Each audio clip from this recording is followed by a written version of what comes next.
మహాయోగి భగవాన్ మహాదేవ్ ఈశ్వర్ మహారాజ్ గారి ప్రవచనము మీ ఓపికను బట్టి 5 నిమిషాల నుంచి 25 నిమిషాల వరకు ఈ ప్రవచనం ఉంటుంది. ఒక్కొక్క అక్షరం అమృతం లాంటిది. మీరు అర్థం చేసుకునే ప్రయత్నం అయితే చేయండి. ధన్యవాదాలు. ओम नमः शिवाय। ఓం నమః శివాయ.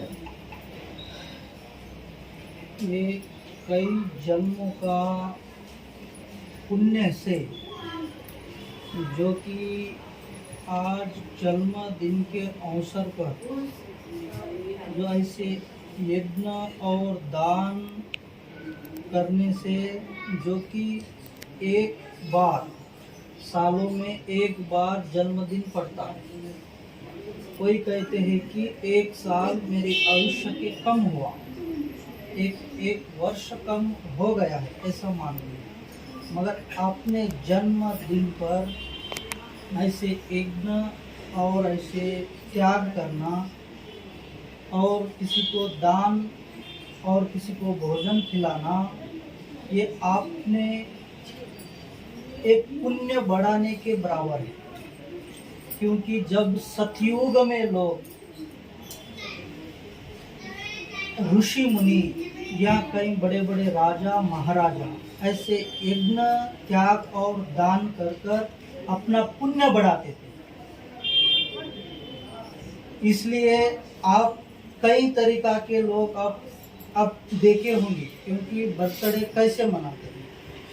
किसी बड़े होटल में जाकर किसी को पिलाना, खाना खाना और दूसरी आयुष्य को अपन बर्बाद करना, वो सत्य नहीं है। क्योंकि मैं नहीं मानता हूँ। सत्य तो वो है क्योंकि अपने जन्मदिन पर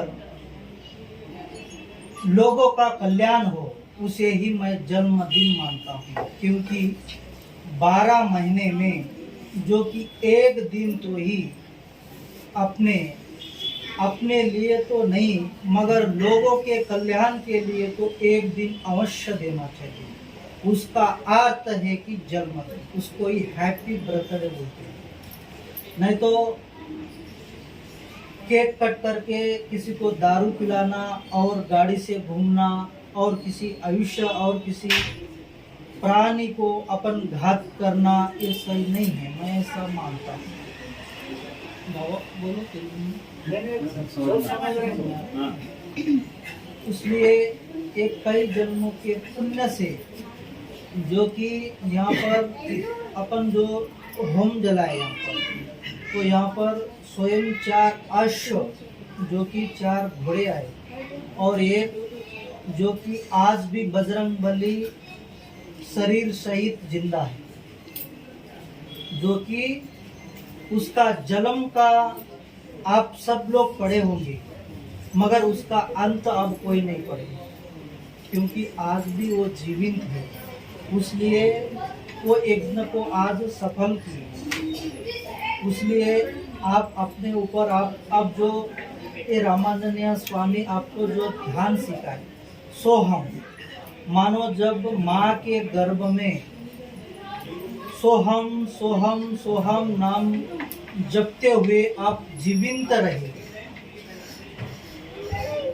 जो कि सोहम जो कि श्वास अंदर लेते वक्त सो आता है और बाहर निकालते वक्त हम आता है। सोहम सोहम सोहम आता है। उसका अर्थ क्या है? जो कि परमात्मा से पहले से ही आपकी आत्मा विराजमान है। आपको किसी ने नहीं बनाया है, क्योंकि शरीर तो एक माता पिता के कर्म के अनुसार आता है।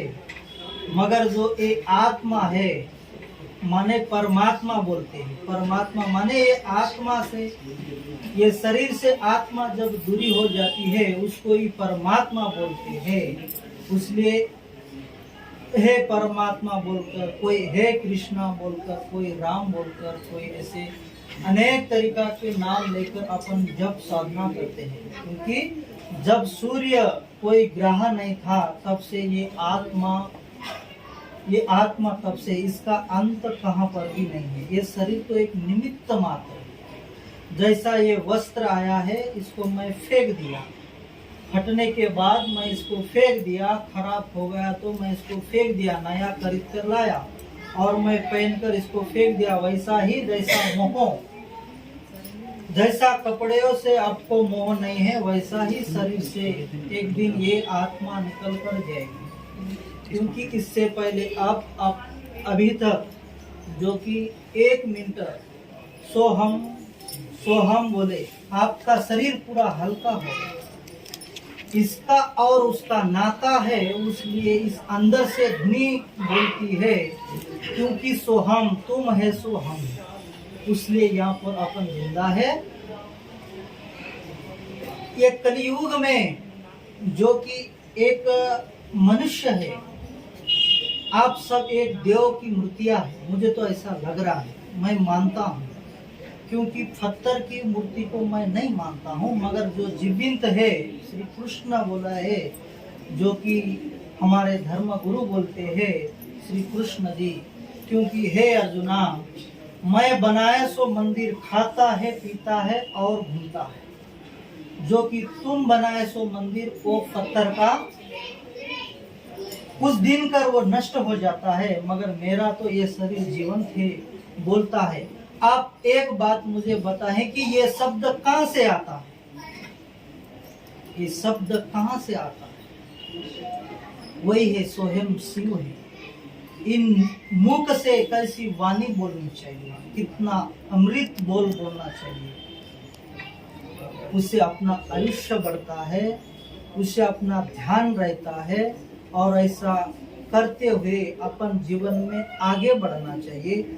आज तक अपन जो करे वो सत्य था या नहीं था, वो भूतकाल में चले गए, अभी वर्तकाल में है अपन, उसका फल आपको कल नहीं तो परसों मिल जाता है। 1-2 मिनट डेली मेरा यही प्रार्थना है, क्योंकि 1 मिनट तो अपने आप के लिए ध्यान करना चाहिए। जो कि अश्वत्थामा ने महाभारत में जब युद्ध चल रहा था, तो अश्वत्थामा ने एक विष्णु नाम शस्त्र छोड़ा,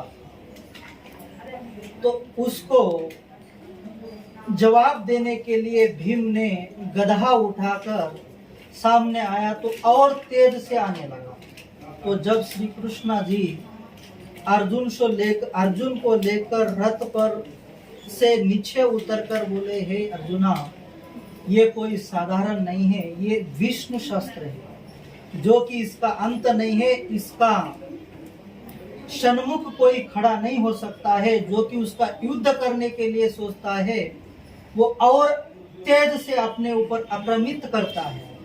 उसलिए दोनों हाथ ऐसा कर बोले, हे परमात्मा, ऐसा प्रार्थना करे, आपको एक मौत भी आई, बोले तो मैं कल परसों मर जा, तो बोले तो भी एक मौत तो टल सकती है, मैं आपको वादा करता हूँ। जबकि खुले आसमान में, अभी ये घर है, जो कि खुले आसमान में आप कहाँ पर भी हो, वहाँ पर जाके सोहम बोल के ऐसा प्रार्थना करने से आपको दुष्ट शक्तियाँ, कुछ तांत्रिक मंत्र ऐसा बोलते हैं, तो उनसे आपको छुटकारा मिलता है और आत्मा शांति मिलती है।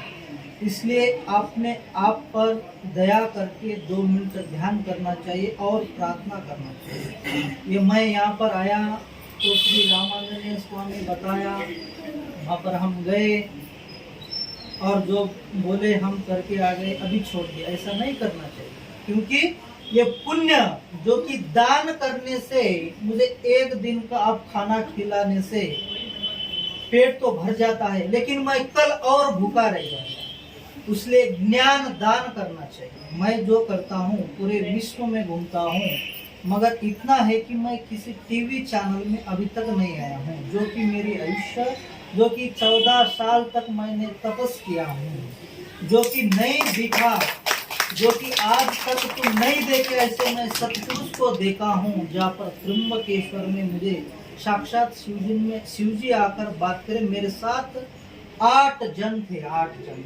8 मेंबर्स मेरे साथ थे। उसको भी मैंने बताया, जो कि उन्हें मुझे एक प्रश्न पूछा, बाबा जी आप इतनी तपस्या करते हो, तो भगवान शिव जी आप आपने ऊपर आपको मिल सकते हैं क्या? मैं बोला अवश्य मिल सकते, क्यों नहीं मिल सकते? तो परमात्मा स्वयं एक ऋषि के रूप में आकर मुझे बुलाकर बोलता है। बोले तो बुला नजीक बुलाए, बेटा इधर आ बोल के बुलाया, मेरा परिचय बताया उन्होंने, बताकर यहाँ से उतना दूर गया और वो ने मायम हो गया। वो आज की बात नहीं है, आज 10 साल की पहले की बात बोल रही, जब कुंभ चल रहा था उसके पास। तो ऐसा पुण्य जो कि दारू पीने वाला, खाने वाले को शैतान दिखता है, क्यों नहीं दिखता? क्योंकि वो उस भक्ति में वो साधना कर रहा है, इसलिए दारू पीने वाले को, खाने वाले को शैतान दिखता है। जो कि परमात्मा के नाम में विलीन रहकर जो उनका नाम का ध्यान करते हैं, उनका नाम का जो सिमरन करते हैं, तो उन परमात्मा को आपके आंख के सामने कहीं दिखाता है। मैं कल परसों शिरडी गया था, तो बाबा ने बोला, बाबा इसमें दिखता है, पत्थर में दिखता है। मैं बोला मुझे तो कहीं पर भी दिखता है, 33 कोटि देवता जिसको मानो वो दिखता है। मैं आपको देख लिया पंडित जी, मैं आपको मेरे घर के सामने भी देख सकता हूँ। बोले तो आत्मा, ये अपन यहाँ से आत्मा, उसके लिए आपको पैसे खर्च करने की जरूरत नहीं है, उसको एक पात दिया जलाने की जरूरत नहीं है। आपके अंदर से जो, अरे आज रहे या नहीं रहे, शरीर तो परमात्मा ने भी नहीं रखा है, जो श्री कृष्ण मेरा गुरु, जो श्री राम ने भी शरीर को नहीं, सीता मैया ने भी शरीर को नहीं रखा है, तो तुम हम क्या रखेंगे? शरीर तो एक निमित्त मात्र है, जो कि माता पिता का एक कर्म की भूमि है। शरीर तो एक माता पिता की कर्म की भूमि है। इसलिए जहाँ पर भी हो, अपने इस शरीर के पहले नहाकर अपने माता पिता का दर्शन करिए। क्योंकि इन बाबा को मैं पंढरपुर में दर्शन कराया, तो मैं बोला आपकी माता यहाँ पर है, बात करो। तो उसको उसके बारे में अभी ये बाबा बताता उसको क्या हो। मैं उसको स्वयं पंढरपुर से मिलाया, कुंडली जो विठ्ठल रुक्माई बोलते हैं ना, उससे मैं उसको मिलाया। अभी तुम उससे बोल सकते। धन्यवाद। ओम नमः शिवाय मेरे साथ 5 बार हर हर महादेव ओम नमः शिवाय बोलकर बोले, अंतरात्मा से बोले, भगवान को प्रार्थना करें, हे भगवान मेरा कई जन्म का पुण्य हो, मेरा कई जन्म का पाप हो तो वो नष्ट हो जाए। मैं पवित्र आत्मा जैसा मैं ऐसा कार्य कर सकूं, ऐसा मानकर आप अपना जीवन व्यतीत करिए। आपको किसी तरीका का कष्ट नहीं आएगा। लालच बुरी बला है, लालच मत करो। लालच से कुछ नहीं होने वाला है। लालच से कष्ट होता है, लालच नहीं करना। मैं निमित्त मात्र हूँ, ऐसा बोलकर अपना कार्य करना चाहिए। मेरे साथ 5 बार भगवान का सिमरन करना चाहिए। ओम नमो भगवते, ओम नमो भगवते वासुदेवाय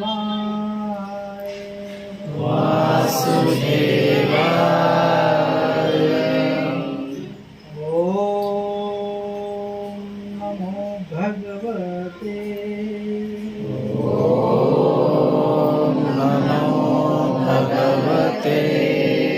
वासुदेवाय